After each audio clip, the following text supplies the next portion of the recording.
everyone, welcome back to my channel Smart Engineer. Today we are going to start with the topic fundamental of wireless communication.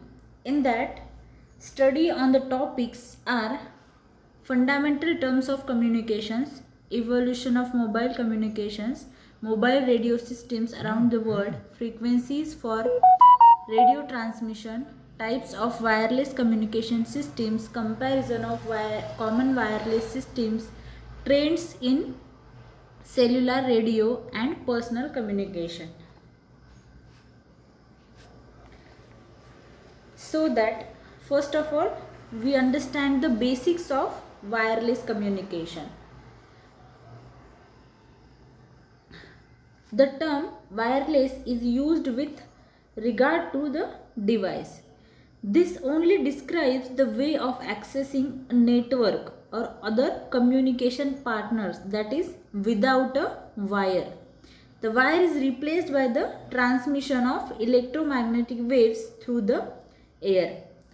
In this introductory chapter, we will briefly review the history of wireless networks from the smoke signals of the pre-industrial age to the cellular, satellite and other wireless networks of today. We then discuss the evolution of mobile radio communication, fundamental terms of communication and frequencies for radio transmission. So, the transmitting voice and data using electromagnetic wave in open space is the wireless communication technique. In that, electromagnetic wave travels at a speed of light and it has a frequency and wavelength also. Higher frequency means higher energy photons, and the higher the energy photons, the more penetrating the radiation. This is the electromagnetic spectrum of wireless mobile communication system. Radio transmission can take place using many different frequency bands. Each frequency band exhibits certain advantages and disadvantages. Figure gives a rough overview of the frequency spectrum that can be used for a data transmission. The figure shows frequency from 30 kHz and going up to over 30 THz. Radio transmission starts at several kHz, the very low frequency, that is VLF range. These are very long waves. Waves in the low frequency, that is LF range, are used by submarines because they can penetrate water and can follow the earth's surface. The medium frequency, that is MF, and high frequency is HF ranges are typically for transmission of hundreds of radio stations, either amplitude modulation, that is AM, between 520 kHz and 1605.5 kHz, as a short wave, that is SW, between 5.9 MHz and 26.1 MHz, or as frequency modulation, that is FM, for that between 87.5 MHz and 108 MHz. The frequencies limiting these ranges are typically fixed by national regulation and vary from country to country. UHF, that is ultra high frequency, is also used for mobile phones with analog technology, the digital GSM, digital cordless telephones following the DEC standards, 3G cellular system following the UMTS standards, and many more.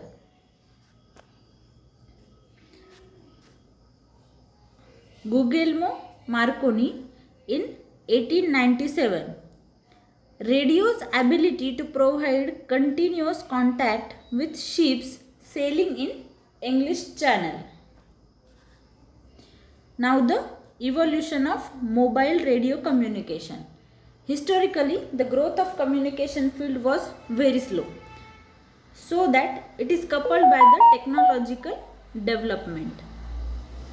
Bell Laboratories developed concept of wireless communication to entire population in 1960.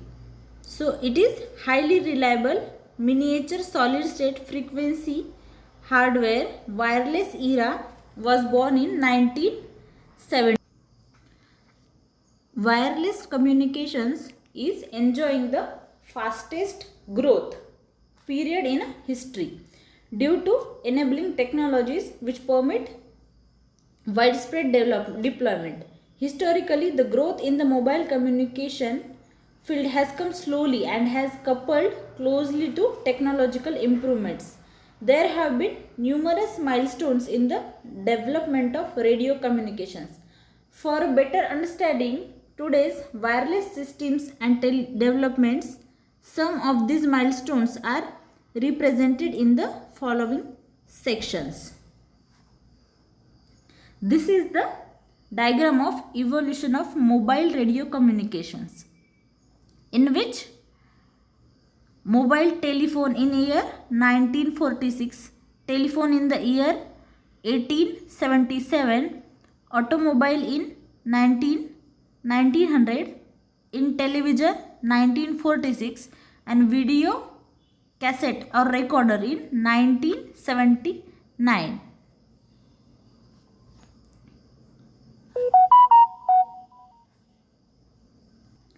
We will see one by one. Mobile radio telephone in US. In 1983, the FCC allocated 666 duplex channels, that is 40 megahertz of spectrum in the 800 megahertz band. Each channel having a one-way bandwidth, that is of 30 kilohertz, for a total spectrum occupancy of 60 kilohertz for each duplex channel. For the USA, that is AMPS, Advanced Mobile Phone System. AMPS is an analog mobile phone system working at 8.50 megahertz. In late of 1991, the first US digital cellular, that is USDC system hardware was installed in major US cities.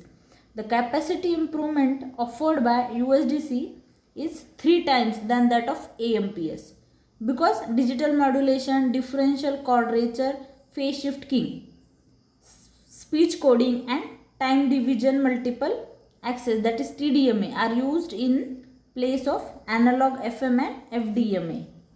The cellular digital packet data, that is CDPD system, is a wide area wireless data service overlaid on the analog cellular telephone network.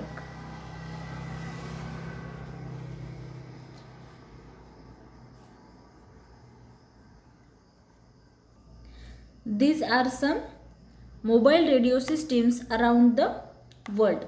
Many mobile radio standards have been developed for wireless systems throughout the world, and more standards are likely to emerge.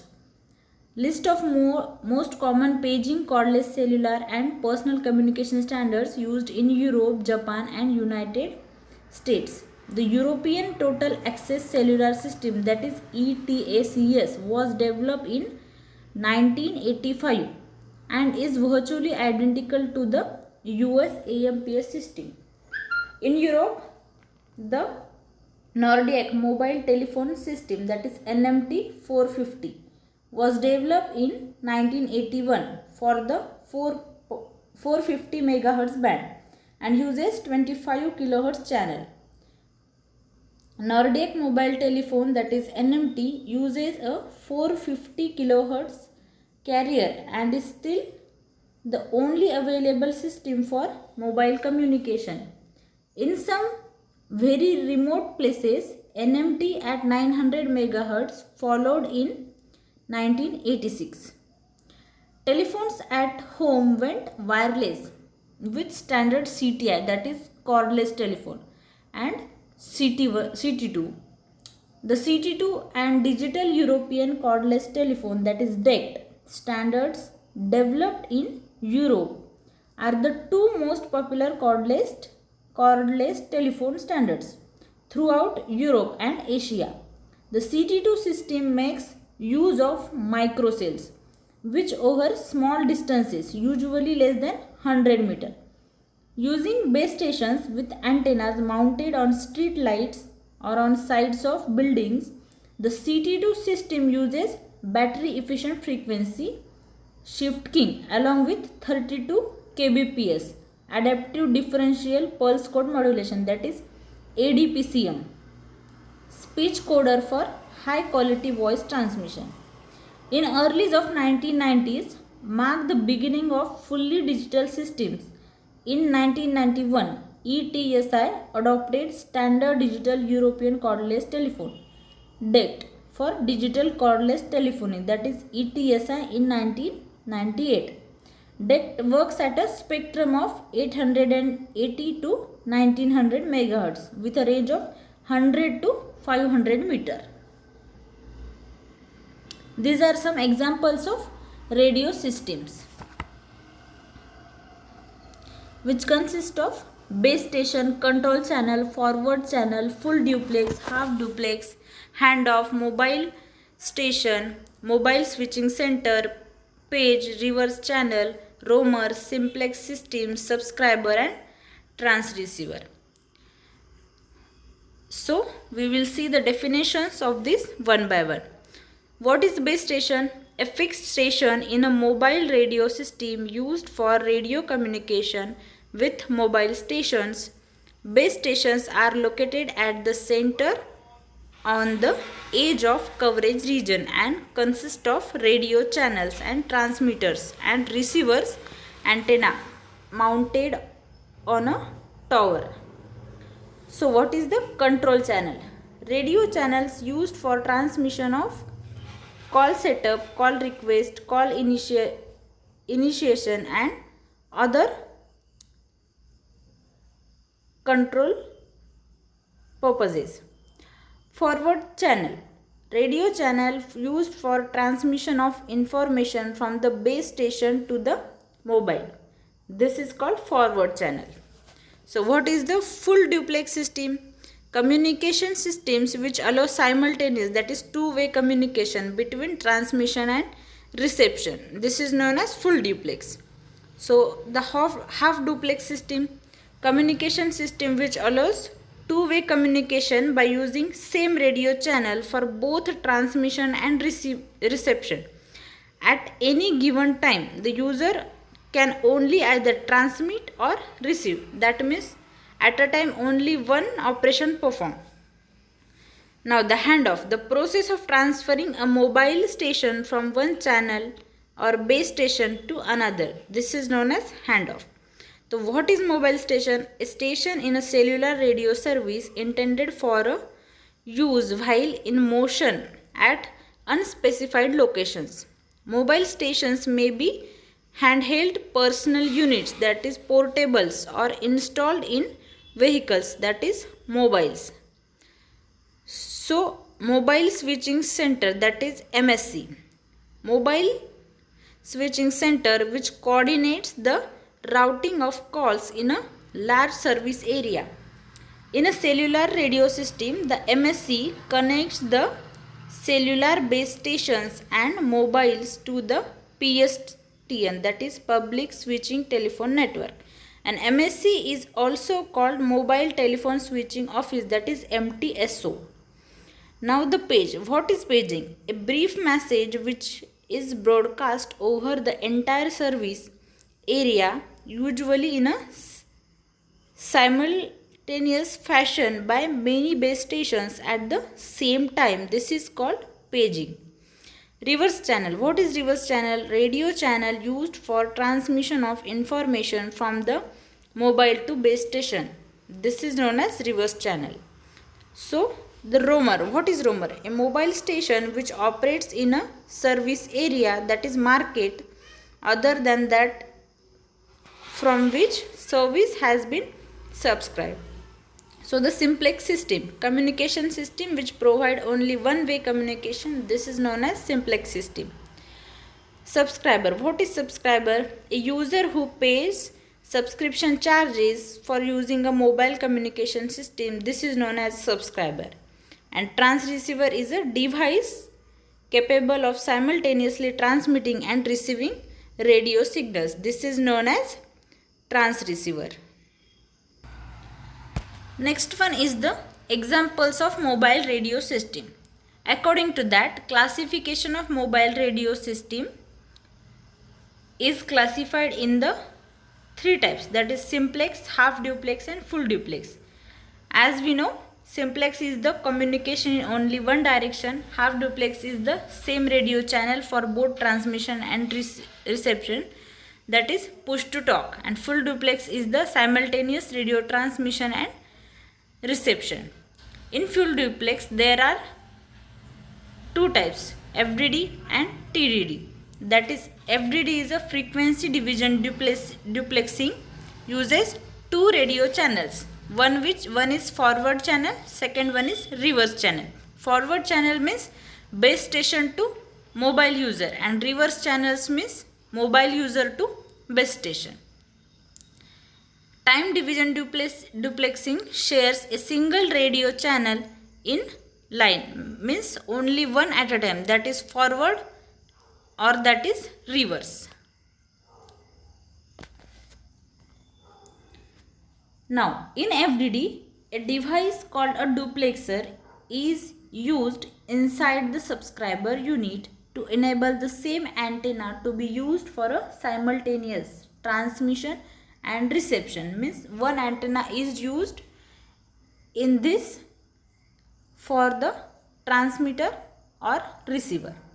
To facilitate FDD, it is necessary to separate the XMIT and RCVD frequencies by about 5% of the nominal RF frequency, so that the duplexer can provide sufficient isolation while being inexpensively manufactured. In TDD, only possible with digital transmission format and digital modulation. It is very sensitive to timing, consequently only used for indoor or small area wireless applications. Now the next one is the paging system. The figure shows the diagram of paging system which having PSTN, paging control center, landline links, satellite link and paging terminals in city 1, city 2 up to city N. Now the conventional paging system send brief messages to a subscriber. Then modern paging system, news headlines, stock quotation, faxes, etc. It will simultaneously broadcast paging messages from each base station, that is simulcasting. Large transmission power to cover wide area. Next one is the cordless telephone system. In cordless telephone systems are full duplex communication system. In that there are two types, first generation and second generation. In first generation cordless phone, they are used in homes. For that, communication to dedicated base unit. And the range of the first generation cordless phone is few tens of meters. Next one is the second generation cordless phone.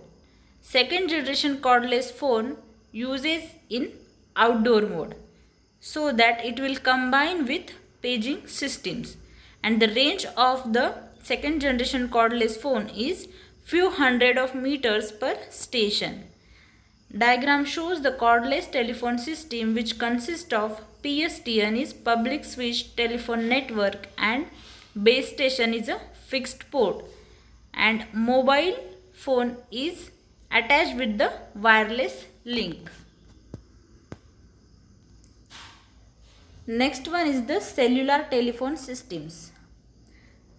Figure shows the cellular telephone system which consists of MSC and PSTN. The operation of cellular network system can be explained by an example of mobile station. Placing a call to another mobile station. The steps explained happen fast enough for the user not to experience any noticeable delay between placing a request for sale and the call being connected. A mobile station places a call by sending a call initiation request to its nearest base station. This request is sent on a special channel, the reverse control channel, that is RCC. The base station sends the request on to the MSC. Validating the request, contained in the request is the telephone number of the called party. The MSC uses the number to make a connection to the called party via PSTN. It first connects itself to the MSC of the called party, then instruct the base station and mobile station which plays the call to switch the voice channels.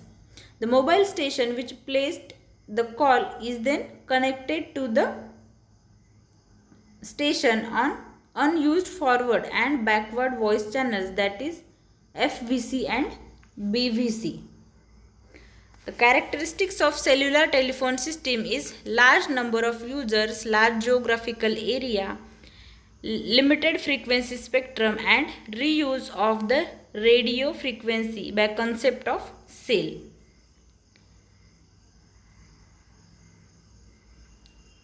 This is the communication between base station and mobile defined by the standard, that is common air interface. FVC is a forward voice channel, voice transmission from base station to mobile. RVC is the reverse voice channel and the communication between voice transmission from mobile to base station. FCC is the forward control channel, that is initiating mobile call from base station to mobile. And RCC is the reverse control channel, that is initiating mobile call from mobile to base station. This is the diagram of cellular concept. A cell is the smallest geographical coverage area of base station with a diameter about 2 to 10 kilometers. Considered for cellular radio communication. The shape of cells are never perfect circles or hexagons.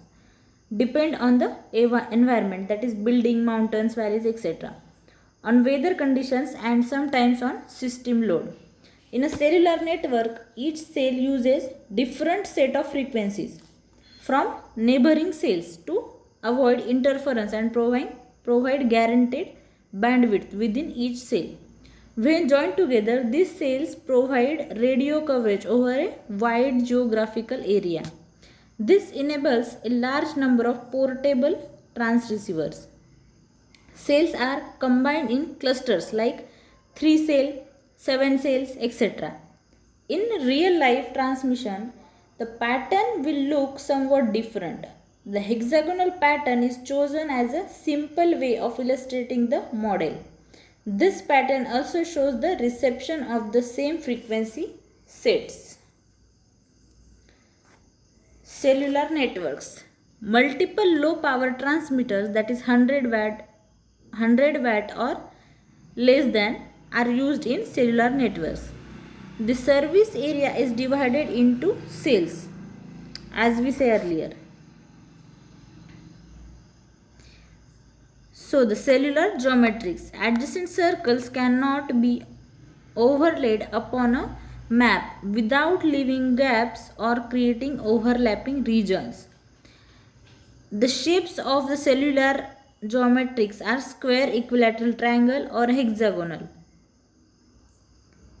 For a given distance between the center of a polygon and its farthest perimeter points, the hexagon has the largest area. A group of radio channels to be used within a small geographical area called cell. The fewest number of cells can cover a geographic region, and hexagon closely approximates a circular radiation pattern. Cells are classified basis on their size, that is macro cells with radius of 1 kilometer or more in wide areas. Hexagonal shape cells. In micro cells with radius of 100 meter in cities for hexagonal shape cells आणि Manhattan CT type cell structure. In picocells with radius in meters like indoor. Shape depends on the room. This is the diagram of square pattern and hexagonal pattern. The most common model used for wireless networks is uniform hexagonal shape areas. The base station with omnidirectional antenna is placed in the middle of the cell. This is the design of wireless network. The design is done in two steps. First one is the area coverage planning and second one is the channel allocation in frequency domain. So the next concept is the frequency reuse. Figure shows the diagram of frequency reuse. An efficient way of managing the radio spectrum is by reusing the same frequency within the service area as often as possible. This frequency reuse is possible thanks to the propagation properties of radio waves. By limiting the coverage area to within the boundaries of cell, the same groups of channel may be used to cover different cells that are separated from one another by distances large enough to keep the interference levels within tolerable limits. This is the method used by service provider to improve the efficiency of a cellular network and to serve millions of subscribers using a limited radio spectrum. Is based on the fact that after a distance a radio wave gets attenuated and the signal falls below a point where it can no longer be used or cause any interference. Beyond this coverage area, that frequency can be reused by another transmitter. Thank you.